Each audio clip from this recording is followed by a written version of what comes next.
Please welcome 2026 Detroit Auto Show Chairman, Todd Zott.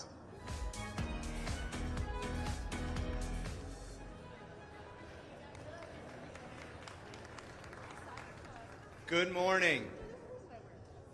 Welcome to the Mobility Global Forum at the Detroit Auto Show. This forum exists because mobility today is far more about far more than vehicles. It's about infrastructure, technology, policy, talent, and how all those pieces come together to shape economies and communities, not just here in Michigan, but around the world. Michigan sits at the center of that conversation. We are where mobility was born, and just as importantly, where it continues to evolve. That leadership doesn't happen by accident. It requires collaboration between industry, innovators, and public leadership that understands both the opportunity and the responsibility that comes with it. Our next speaker has been a strong and consistent voice for Michigan's role on the global stage, supporting advanced manufacturing, workforce development, and the future of mobility in all its forms. Please join me in giving a warm welcome to the Governor of the state of Michigan, Gretchen Whitmer.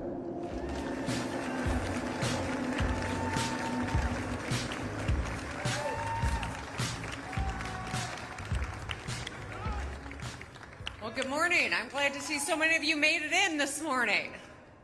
Well, I am thrilled to be here with all of you. I'm excited to be back at the best auto show in the world, the beating heart of Detroit and the American auto industry. So I've been here many times, and this is my last show as governor. I will return as a visitor, but you won't have me to kick around next year. So while I have the mic, I want to say a few things. And, you know, when I spoke here a year ago, less than a week before the presidential inauguration last year, and since then, both the American and global economy have been rocked by change. Costs are up. Uncertainty is everywhere. America stands more alone than she has in decades. And perhaps no industry has seen more change and been more impacted than our auto industry. Now, there have been a lot of challenges. The ebb and flow of the shift to electric, supply chain constraints, tech integration and autonomous vehicles, workforce issues, and not to mention tariffs, which have taken a terrible toll. Manufacturing in America has contracted for 9 straight months, leading to job losses and production cuts. Every industry that relies on a skilled, hands-on workforce is facing shortages. This will only get worse without a serious shift in national policy. We need a change. Now, tariffs have their place, but they will not magically restore American manufacturing. In fact, without a clear strategy, they hurt us more than our adversaries. We need a strategic national trade policy that encourages competition, fosters innovation, creates jobs, and lowers costs. And all businesses, including the auto industry, need stability with predictable policies and regulations. So in spite of all of these big challenges, we've had some big wins too. Michigan made 2 million cars last year, 1/5 of the U.S. total. Stellantis announced investments in Warren Truck Assembly and the Detroit Assembly Complex, Jefferson, to create and protect thousands of good-paying local union jobs, building the next generation of trucks and SUVs. The Auburn Hills Tech Center is buzzing with life again. GM is increasing production of their gas-powered full-size SUVs and light-duty trucks at the Orion Assembly. Ford continues to move forward with their Blue Oval plant in Marshall, and this year they'll also launch 12 Ford Future Builders Labs in Detroit and Battle Creek schools connecting thousands of local students with exciting careers in engineering, tech, and the trades. We've won several new projects up and down the supply chain too, including Geotab in Madison Heights, Laser Glow in Sterling Heights, and Magna International in Highland Park. Now this past year I signed another bipartisan budget and a long-term solution to fix the damn state and local roads. I don't know, I love that sound. It's a little hard to compete with, but I'm loving it. Last year at the auto show, I pledged that we were going to bring Republicans and Democrats together on the roads, and we got it done.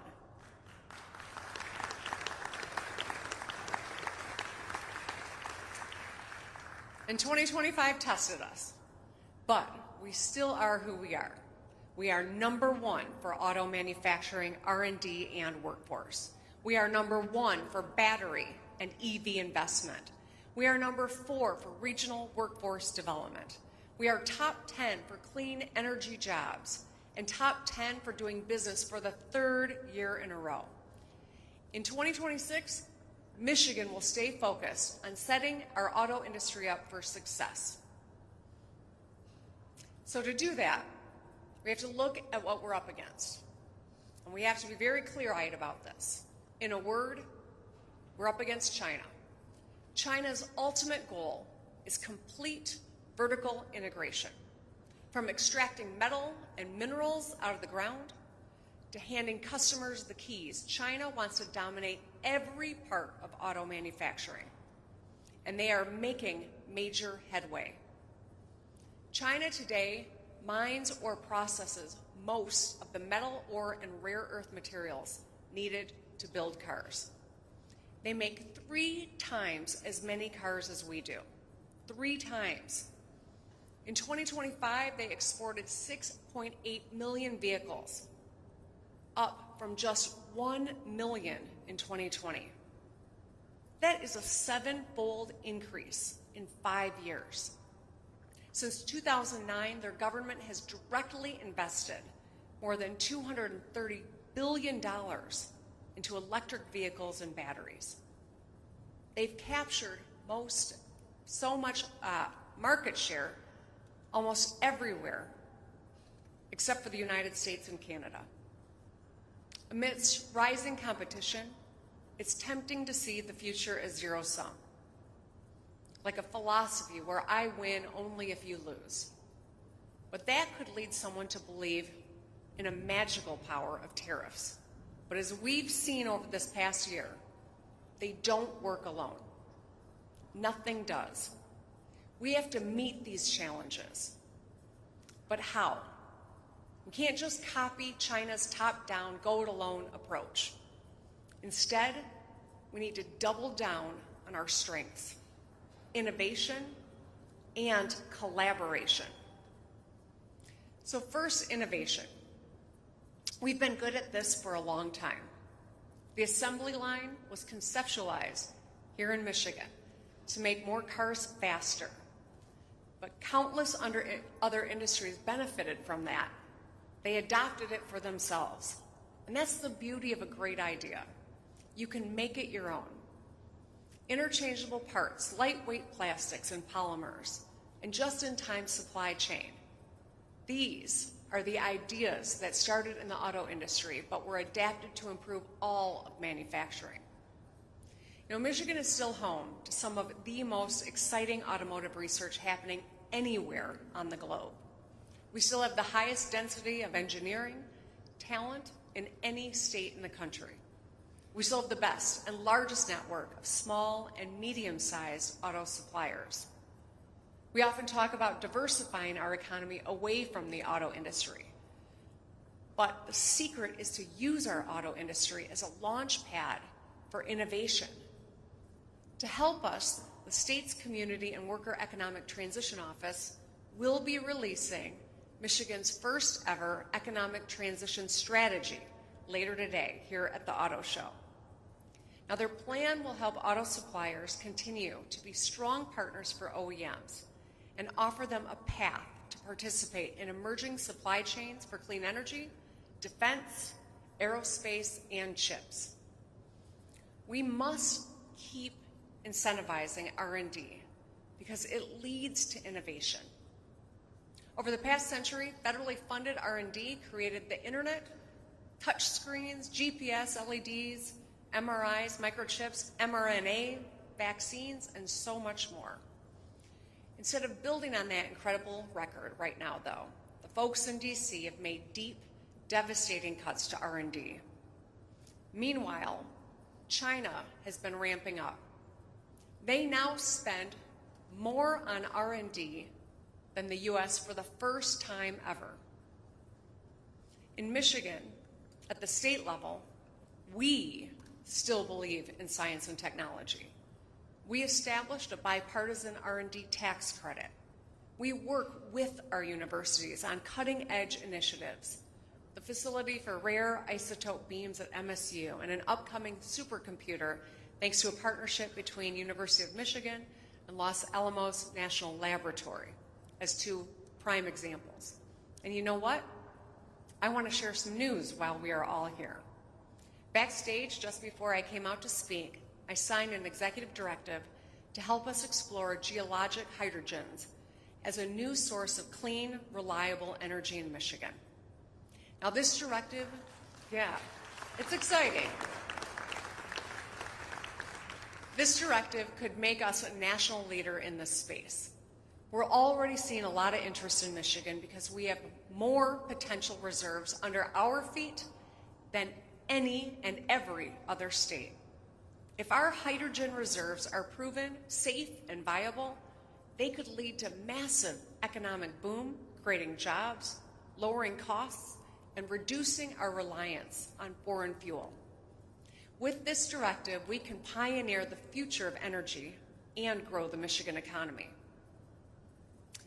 Moving on, let's talk a little bit about collaboration. Our auto industry relies on a web of strategic alliances that span North America and the globe. Every Michigan-made car you see on the road, even the one you drove in today, is a miracle of teamwork. Now, this system only works if and when we are a good partner to our allies. When we fight our neighbors, however, China wins. We must not turn our backs on each other. Not now, not ever. Last year, I shared this message at a gathering of industry leaders and policymakers when I was in Canada. It resonated, to put it lightly. I also went to the White House several times last year, where every time I sat with the president, I reminded him that when we say no to Canada, we're saying yes to China. This summer, the U.S. will have a formal chance to renew USMCA. President Trump's trade agreement that protects American workers and increases our strategic collaboration with Canada and Mexico. We cannot and we should not, as some have said, we cannot and should not abandon it. Instead, we should be building on the best parts of it and make it even better. The USMCA has some of the strictest auto rules of any free trade agreement in the world. It raised wages for workers in all 3 countries and guaranteed that more parts were made here in the United States. Is it perfect? No. But without our allies, we don't stand a chance. A fully assembled vehicle requires nearly 30,000 parts. Producing all of them in the United States is impractical and, in many cases, not possible. There are 0 vehicles on the road, 0, made with 100% U.S. parts today. Collaboration is a strength, not a weakness. We must not let the current strategy continue. We've got to work together to keep assembly in Michigan as much as possible to protect good-paying union jobs. Let's live,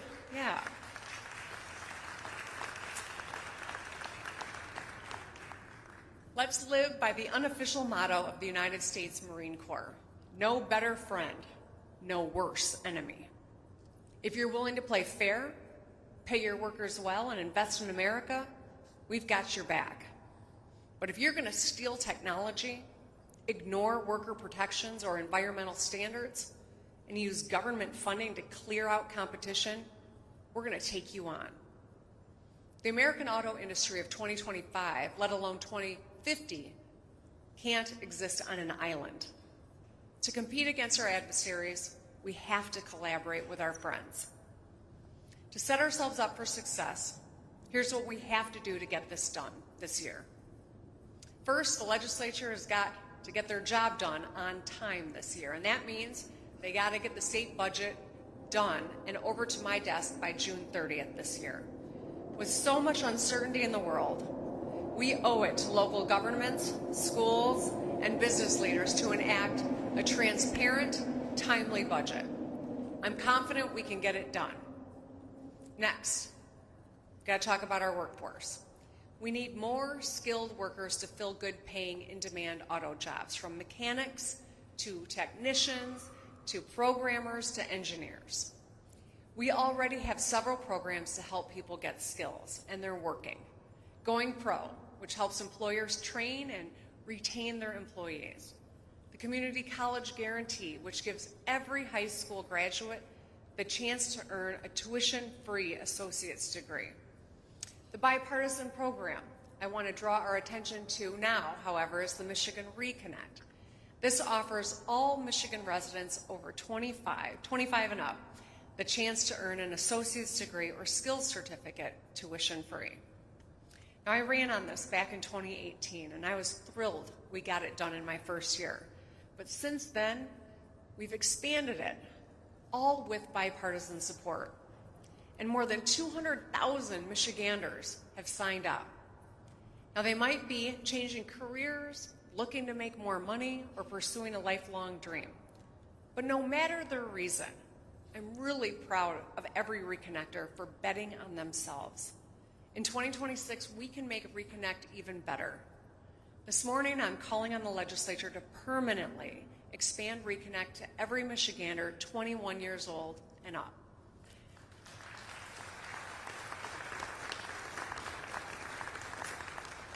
Senator Sarah Anthony already has the bill to get this done. If and when passed, you can bet I'm going to sign it. And together we can give every young person the same chance to learn something new and make more money. At the same time, we'll be building a stronger talent pipeline for the auto industry, for all industries, really. And finally, let's talk about two forces I mentioned earlier: innovation and collaboration. As governor, I'm going to stay focused on the fundamentals: affordable housing, great schools, safe roads, strong communities, and good-paying jobs. When we deliver on these kitchen table issues, we make greater innovation and collaboration possible. And that's why we've streamlined permitting and cut red tape so entrepreneurs can push boundaries and build things faster. Man accidentally leaned on a car over there. This year, let's continue finding common sense ways to reduce paperwork and speed up the time to market for new ideas. Crucially, we've also made record investments in housing, transit, and placemaking. This year, let's keep building up our cities and towns, making them more affordable and attractive to talent. As I close, thank you. I think that's how cars applaud. That's what we're going with. As I close, I want all of us to approach every challenge we face with a simple question: do we want to win together or risk losing going it alone? We cannot shy away from the hard work it takes to compromise and get stuff done. It will always be easier to retreat and sit in a silo. But staying and figuring out how to win together is the smarter, harder choice. I encourage all of us to make that choice every single day. This year, as we celebrate America's 250th anniversary, let's remember that in our nation's defining moments, Americans chose to come together to do hard things. We're stronger today not because of our ability to change, but because of our willingness to embrace change and work for a better future. That is the story of Detroit, of Michigan, and of the United States. That's who we are. Thank you all so much for being here. Let's have a productive 2026 together. Thank you.